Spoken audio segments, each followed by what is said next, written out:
Hello once again, MangaMatt here with the July manga update. This will be a little bit shorter than they have been, just haven't had as much manga to read or as much time to read it, so you know. Anyway, let's begin. This is, I guess, the newest thing that's come out. You know, I tend to read older stuff, but I occasionally try to get something new every once in a while. When I see something. This is Pandora in the Crimson Shell Ghost Urn.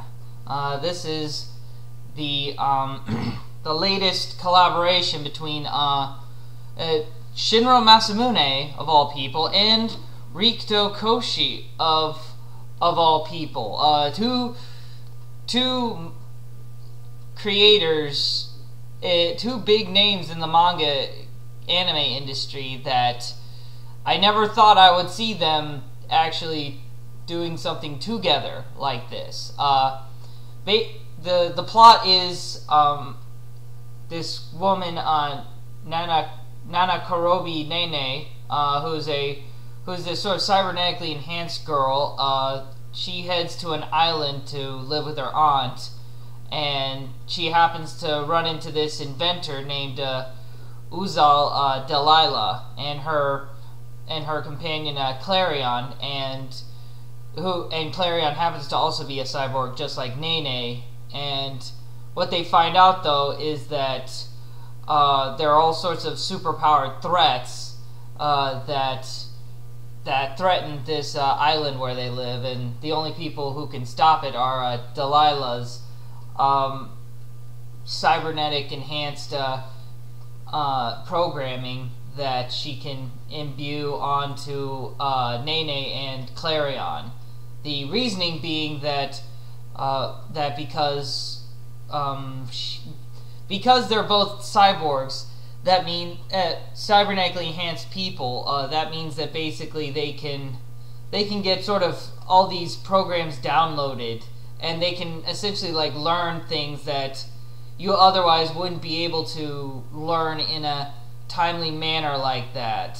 I'm trying to see exactly what the name of the program is, but essentially the way it works is, again, like it's kind of a neat concept because it's the idea that like she could not know how to use guns, but if there's a part of her brain that is involved with motor functions, that's partly digitized, because if, say, she doesn't have a fully functioning body, if she was like, say, you know, Major Kurosagi from Ghost in the Shell, then all that's handled with a computer programming that does like the interface. And if you could download, say, like, you know, gunfire or martial arts, then it'd be like the Matrix. Like, you would know how to do that now because it's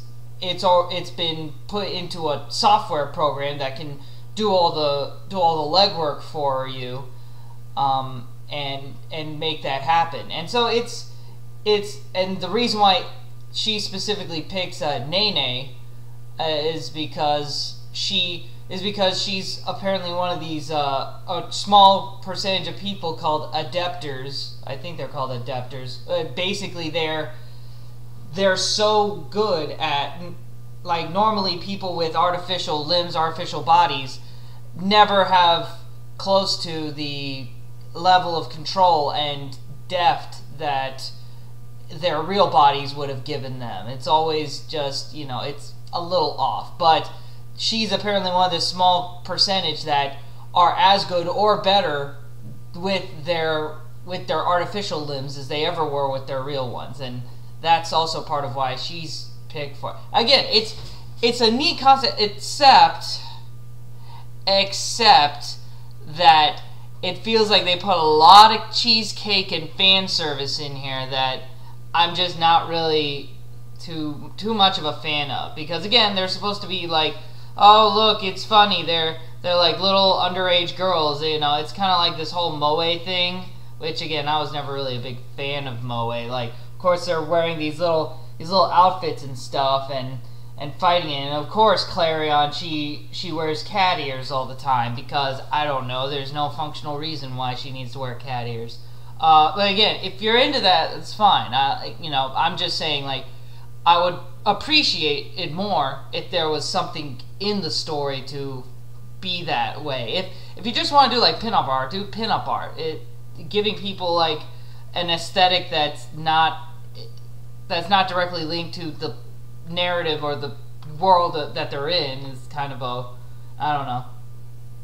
The worst part though is that, alright, this is the last eye-rolling thing for it because I'm not trying to Juno it. You know, it's decent. It's okay. It has a lot of room to improve because it's got a solid premise and the characters are kind of fun, and Rikto Koshi can write a good story when he feels like it, and I think he might have something here. But this one thing right here is that in order for Nene to download the program that's hardwired into Clarion, in order to access it, she has to reach down into her crotch. This sort of panel opens up right at her crotch, and she has to reach down and download access it, which, you know, it's like, I'm just more disappointed that this is not the first time that I've seen the joke be that the access port is in the crotch of a woman cyborg robot character in a story.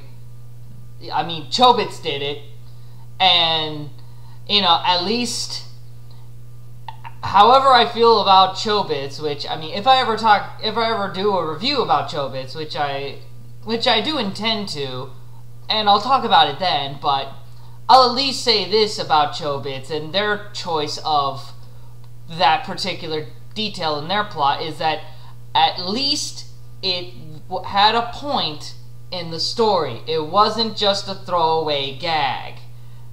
Which, I mean, again, if it's a comedy and it's all about throwaway gags, you know, that's one thing. But she does it repeatedly. It's a thing. And I just don't, it doesn't appeal to me. So, I mean, I mostly got it because it's a Shinro Masamune, and I thought it would be interesting to kind of see how Rikto Koshi working on the art and also most of the writing for it. Shinro Masamune, he's credited as story, but from what I've read here and there about it, he mostly just was like pitching an idea. He was kind of like just giving like a vague kind of idea. Like all of the technological stuff and all the world building and stuff was probably him and from like some notes he put down about it. But as far as like characters, dialogue, and sort of the plot, that's all probably Rikto Koshi. So if you're a die-hard Shinro Masamune fan and you're looking for some Shinro Masamune stuff, this is probably not going to be up your alley. But if you are, you know, a fan of like XL Saga, well, again, I'm not 100% sure about what the level of comedy is going to be in this, so I don't even know if it's going to be on the same level as XL Saga. It's kind of an interesting. It'll be interesting to kind of see where it goes, I guess. So I rambled quite a bit there on just one volume there. Now for some more slam dunk analyses here. Bleach 64. You know, I like the fight in this one. The fight with what's his name, the weird Quincy dude who can like create any kind of idealistic. He can make imagination into reality, and the way he fights with that. The only thing I really didn't like in this was Kenpachi finally learned the Shikai form for his sword, and it's kind of dumb and uninspiring, and nothing really goes anywhere with it. It's like, oh, he learned the sword's name, you know, this thing that we've been building forever about, and it's just some big axe. It's a big axe, and he swings it, and that's it. It's like there's not even anything like unique or cool about like the idea behind it. It's just he cut it with his big axe, and like there's no kind of like gimmick to it. There's no like restriction or something. It's just I mean, aside from now it's an axe, did it change anything about the way Kenpachi normally fights? No, it didn't. It was like, come on. I'm waiting to see where that ending is. You know, well, like the rest of you, I suppose. All right, Sunny, Volume 5, which again, this is more of that kind of slice of life drama. This one, I guess, focused more on on a lot of the school life, I guess they were doing. It's really hard to sort of pin down like a plot for it. It's a lot of these day-to-day kind of things where, you know, they're in the Sunny car and they're sort of playing pretend, or they're you know, driving around. Occasionally one of the kids, they have a foster parent, or like, you know, their biological parent who gave them up for adoption. They'll sometimes, you know, come around and I guess visit them. And I'm not really 100% sure like what the rules are for stuff like that. If it's okay for parents to give their kids up for adoption and then still go and visit them. But I mean, they do that in there. And oh yeah, there's also a part where one of the kids is with like a rival, another orphanage somewhere, and how they kind of go and sort of play hooky for a little while, and there's an interesting kind of dialogue where they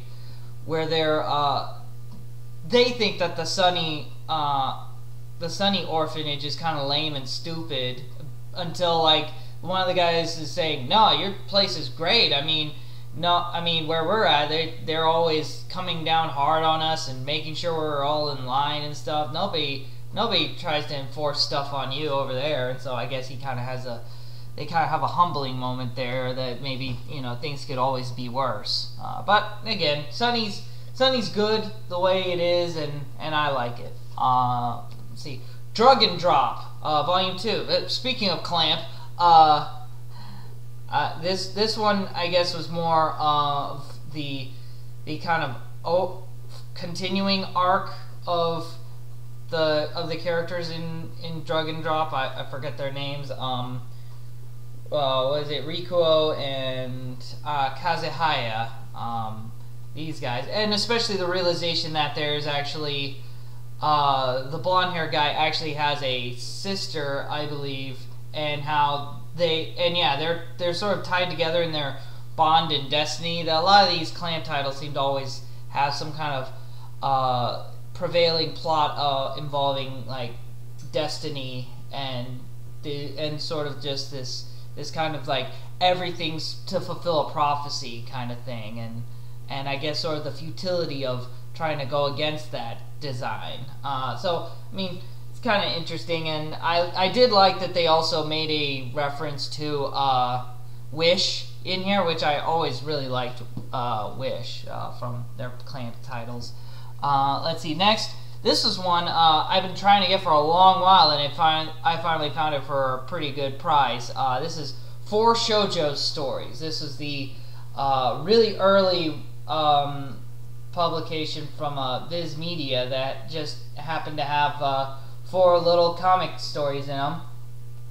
The big one being, the big one for me being They Were 11, which was the Moto Hagio sci-fi story. You know, with that, I actually now have all of Moto Hagio's stuff that has ever been translated into English now. Really like it a lot. Really fun series. If you can find it for any price and you want to get it, you should. You'll definitely like it. Next up, this is one that's been a while to come out and finally has.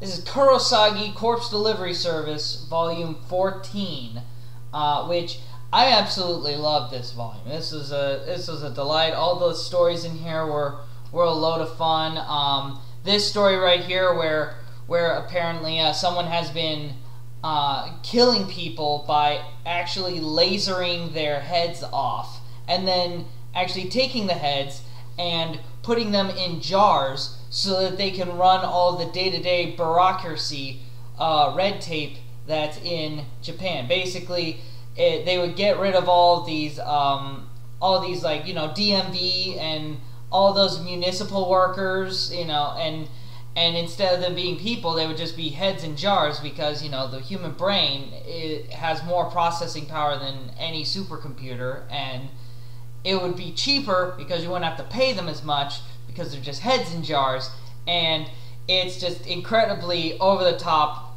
nuts.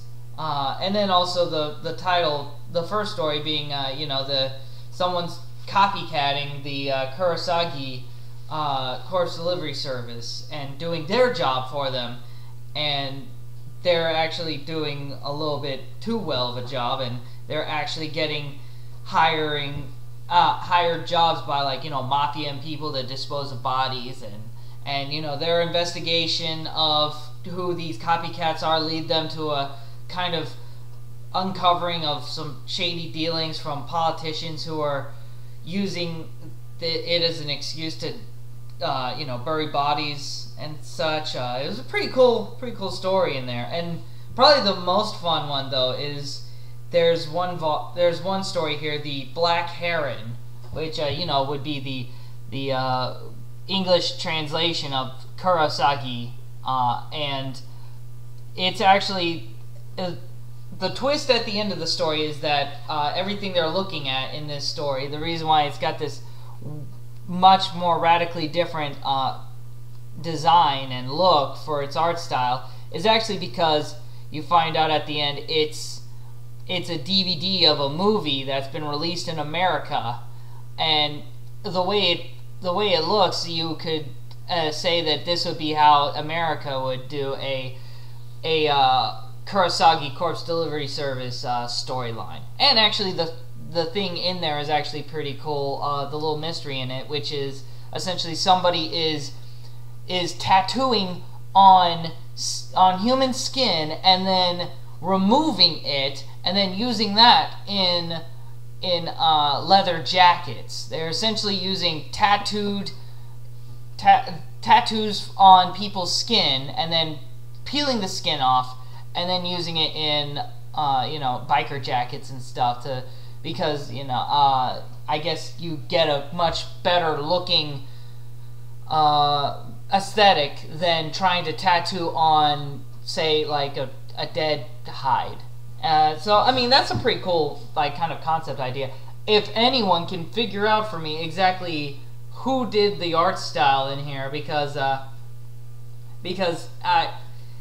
I almost want to say I've seen this before. I've seen this somewhere, but you know, it's also entirely possible that this is still Hosui Yamazaki, and he's just that good of an artist that he can just make this completely different style and look for the characters just for this one-off chapter line.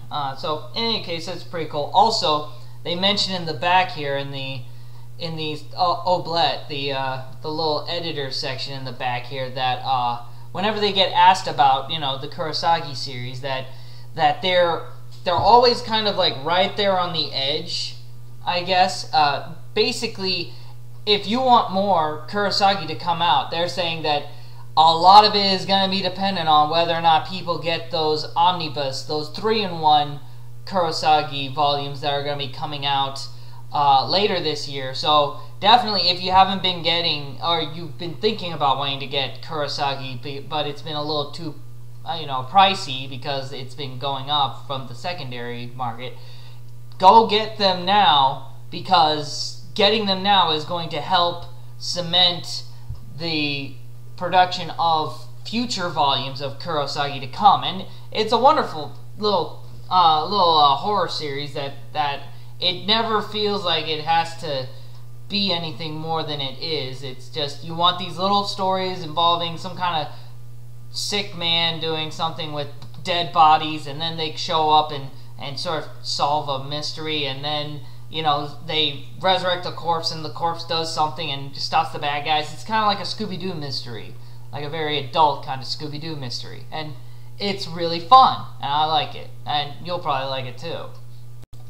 And let's see, next up here we got Bat-Manga Volume 2, which I believe this concludes all of the previously unpublished Bat-Manga series that they were bringing over. There's been no talk, per se, of a Volume 3 Bat-Manga, but these were chapters that were done from 1966 to 1967, I believe, and these are absolutely fun. I absolutely got a kick out of this. You know, Batman's fighting Clayface, and Clayface is turning into some sort of weird monster every time. You know, it's ridiculous. It's crazy. Or you know, he's turning into some kind of a lizard monster thing to you know, dig into the ground and escape. Like, he's just a tentacle monster. Like, if I'm thinking of Clayface, who can morph into anything, I'm like, go nuts with it, you know. Or there's a few other stories that you get in here too. With you know, look at that, Batman's just firing a ray gun. You know, it's actually like a freeze gun to sort of stop him, but you know, it's just this kind of weird quiche kind of looking thing. And then this one story where Batman fights a wrestler because the wrestler has been apparently stopping bad guys, and he's willing to go that far to kill someone who's been a repeat offender, something Batman won't do, and so then it culminates with Batman having to fight a masked wrestler in a wrestling ring. Like, you know, it's real. I really love this a lot. It's kind of like a lot of people complain about the '60s Batman and how goofy it was, and it's like, well, first of all, everybody was in on it. Nobody was sitting there like saying this was like serious, the definitive Batman. Everybody who worked on that Batman knew how ridiculous it was. Everybody was in on the joke. I mean, they just ate it up. It was fun. Now, did that, you know, affect things for a while? Yeah, it did, but you know, a lot of people, I love the '60s Batman. It had a lot of great ideas in it. And all you out there that say, no, nothing ever came of '60s that's ever stuck with it, you look at the Riddler's costume. Riddler's costume has been exactly, almost to a T, the same costume since '60s and up. They've never modified it from the lime green 3-piece suit. They've stuck with that. So if anything else, you know, like that.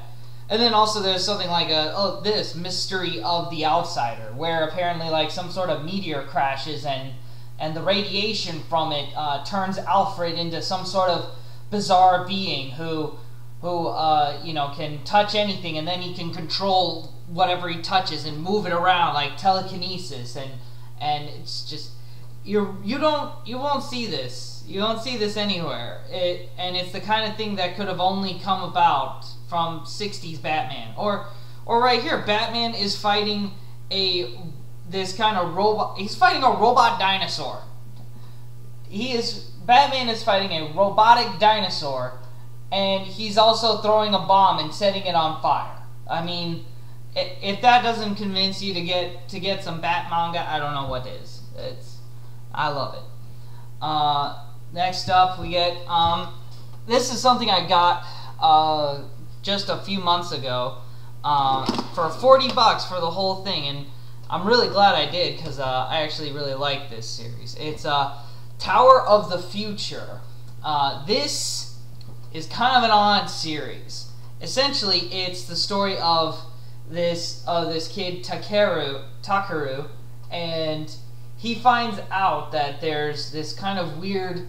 There's like this whole group of people that are always reincarnated over and over again, and it's all tied to this kind of this sort of curse that happened eons ago, and all these characters get reincarnated over and over again. And Takeru finds out that there's this little kid in town, and he's really, he's really taken a liking to Takeru. He's like in elementary school, and he finds out that this little kid is actually going to marry the daughter, his daughter. And so he's like, trying to get him to pair up with this other girl, because he says, well, that's gonna be, my wife's mom. And it's like I want you to you and her get together so you can have a kid, and then I can marry that kid, because that's the reincarnation of my one true love, over and over again. And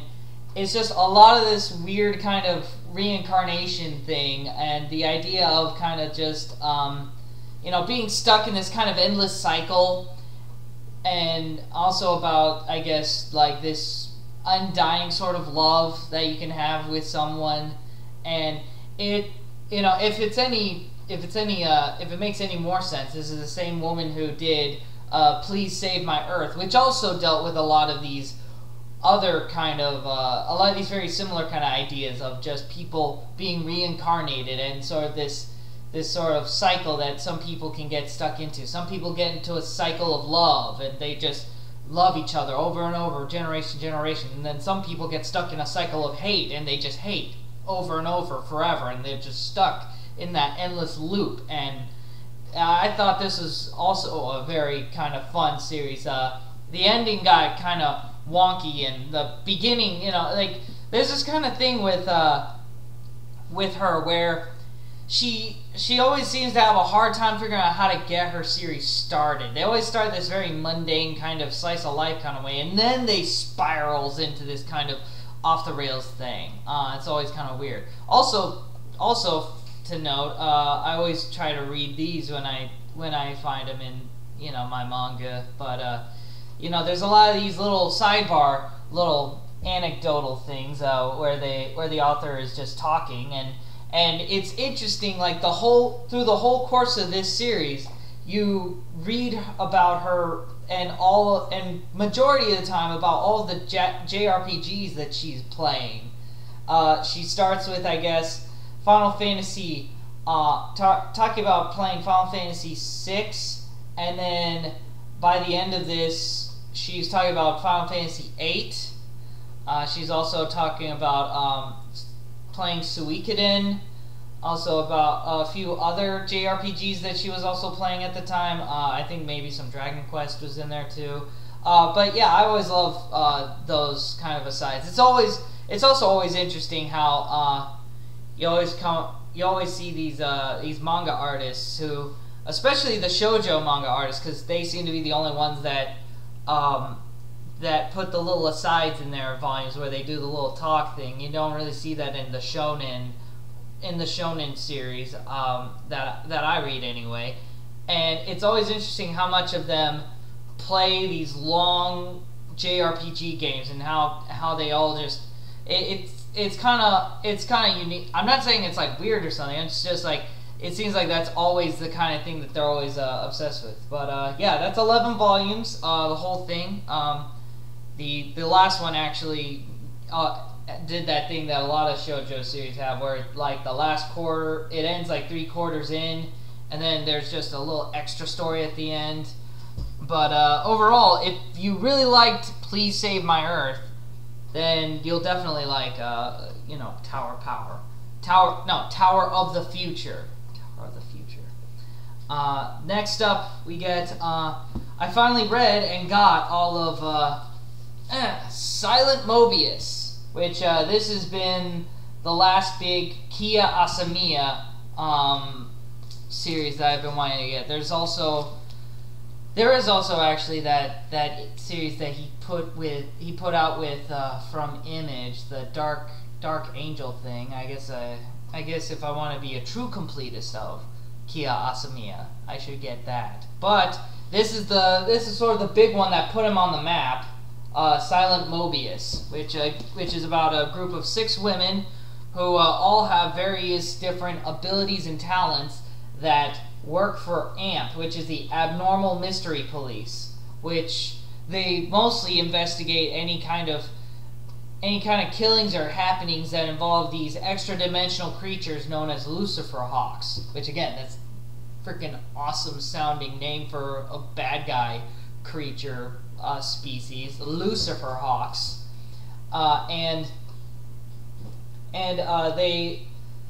It's just them working on trying to stop them, and also, I guess, to a very small extent, I guess, their day-to-day lives with it. I really enjoyed this series a lot. If you want one of those like manga series that has a very linear kind of pacing to it, that's kind of what Silent Mobius is like. It always felt like it had a very defined beginning, middle, and end. Like, it's just a well-paced kind of story. Nothing ever really jumps out at you. It's just a very solid kind of series, especially when it gets to the end, because it's one of those series that, like, I was reading it and it was getting near the end, and I was like, all right, it really feels like this is just about to completely go nuts, and it managed to sort of retain itself through the whole thing. It managed to not go all downhill, and that's, I guess, Kia Asamiya. That's just kind of how he does it. It was like what was it? There were a couple other series that I've read that were sort of like that, where I was just reading them to the end, and you're kind of like wondering if it's gonna stay together, if it's gonna suck. Project Arms was also like that. I was reading through all Project Arms, and it sometimes rode the line really narrow to the point where I was about to lose it with that series, but it stayed where it managed to stay grounded enough that you could follow it and you could enjoy it. Something like Attack on Titan. It feels like I don't even know really where Attack on Titan feels like it's really going with it. It's just, I don't know.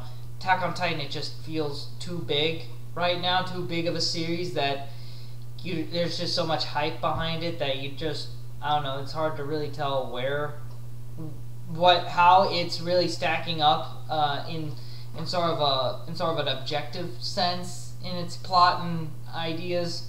But in any case, Silent Mobius, I definitely recommend. Definitely love it, especially if you like a lot of those kind of supernatural kind of police squad series, kind of like, I guess, maybe if you're a fan of, like, say, Gunsmith Cats, but like with dealing with like aliens and demons and stuff, and you have all this weird kind of tech sci-fi too. That's another thing with it, is that it manages to feel futuristic-y, but it doesn't make it like a gimmick, kind of like the Jetsons or something, where everything has to be future.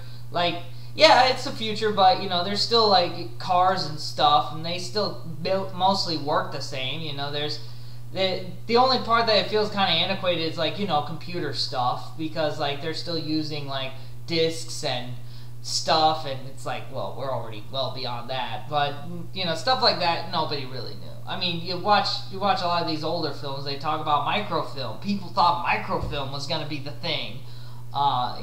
So the only other thing worth noting, I guess, is there was a reprinting of the series up to volume 4 by Udon Entertainment.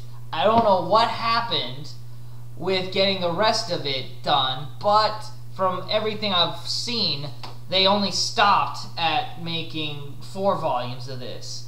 And I'm gonna tell you right now, the only reason I would say to get them is get the first 2 volumes, because they do actually have these nice little interviews in the back, where they talk about Chaos Amiya and kind of his early works and kind of what he was really going through with making the series. But if you really don't care about any of those special interviews with Kia Asamiya or anything, if you don't care about it at all, just avoid these altogether. because I'll tell you, this does not translate to this. They're not the same amount of content. There's the old Viz editions are actually significantly thicker. Just from Volume 1 alone, where Silent Mobius Volume 1 ends with Kitty, proclaiming that she's finally found the guy that eviscerated her body and forced her to become a cyborg. That moment doesn't comes right at this point in the series, and there's a good 20+ pages left to go, which again, that's then compounded into Volume 2, Volume 3, Volume 4. By the time you get to Volume 4, you've almost completely, you've pretty much a whole volume behind from the old Viz releases. So, it's not like I'm saying get the Volume 1 and 2 and then get the rest of them in the old ways. I'm saying that if you try to do that, you're gonna miss a chunk of story there. I'm saying, you should probably get it the Viz Media way, because that's the whole ball of wax. If you really want to see those interviews and all those extra bits, I guess get them. They're pretty dirt cheap online right now to get the Udon Entertainment ones. Also, they do have these nice color illustrations that they did. These are from the anime. Some of these were ones that Asamiya also did for pinup art and stuff, which those are also nice too. I like them. I do absolutely wish that they would have put the rest of this series out. It would have probably come up to about like 14, 15 volumes of these, which I wouldn't have minded. And also the artwork would have been would have been right to left. Not flopped like it is in the Viz edition, but it is what it is, right? So, all right, last thing here. This is a lot of people ask me some people ask me sometimes about a revised top 10 list of my manga series, and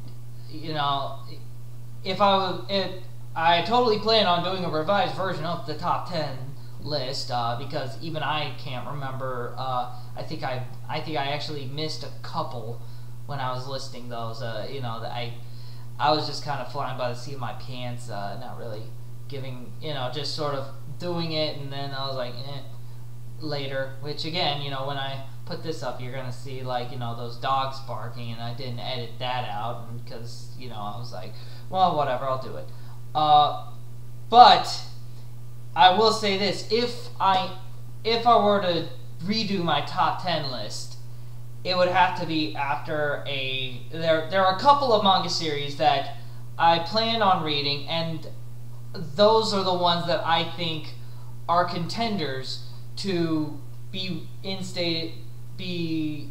inducted into the top 10 list for me.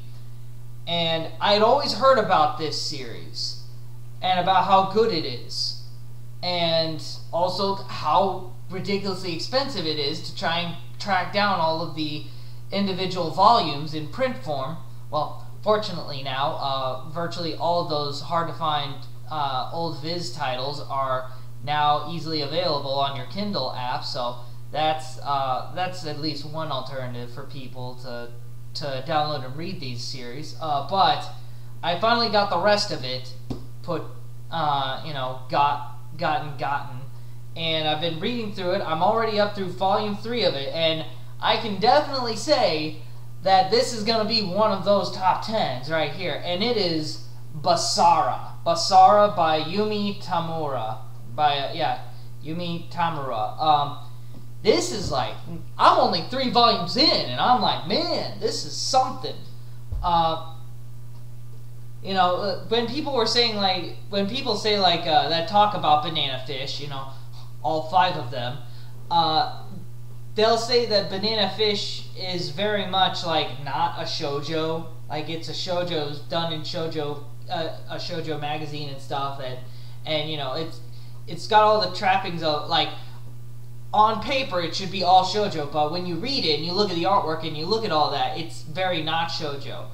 Basara is this sweeping kind of, like, they describe it as like Shakespearean. It is very Shakespearean, but it's also kind of like this sort of Japanese feudal Japan kind of drama series. Even though this is taking place, like, supposedly 300 years in the future, where Japan has become kind of a ruined capital, a ruined city and country, and it's been repopulated by and divided up by these various brothers, these sons of this man who reunited all of Japan. And supposedly there's a child of prophecy from one of these smaller villages that is supposed to overthrow them, and he gets killed. First chapter gets killed, Game of Thrones style, and it's actually his sister, his fraternal twin sister, who has a very strong resemblance to him, who actually, in order to keep this sort of prophecy, this sort of legacy to continue, she has to disguise herself as her brother, and she's going around just on revenge alone on these people that killed her brother and destroyed her village, to track down and unite all of these sort of forgotten allies that her village and all of these villages used to have, to overthrow this entire kingdom. And it's on paper it shouldn't be shoujo-y, but when you read it, and there's just all of this emotion and melodrama with it, like you're sitting there and Sarasa,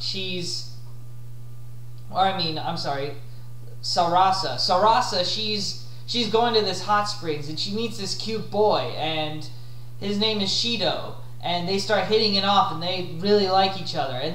But you are reading this going, that's the dude that killed your brother and slaughtered your whole village, and neither of them know that about the other person.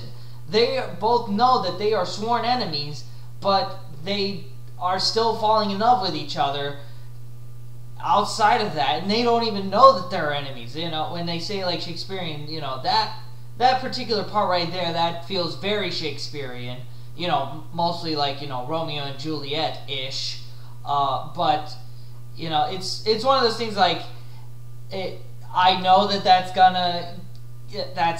like a subplot that's gonna, get undone, and it's like, oh, of course they're gonna find out, but it's like, the way they're ratcheting it up, the way that they're playing it up so much, you're just wondering, like, man, it's gonna be something when they find out, like, how much that is gonna tear things apart between them. And it's just, there's all this heightened melodrama and emotion, and that's kind of the thing that I always go for when I'm reading, like, shoujo, is I like these kind of very emotional, very kind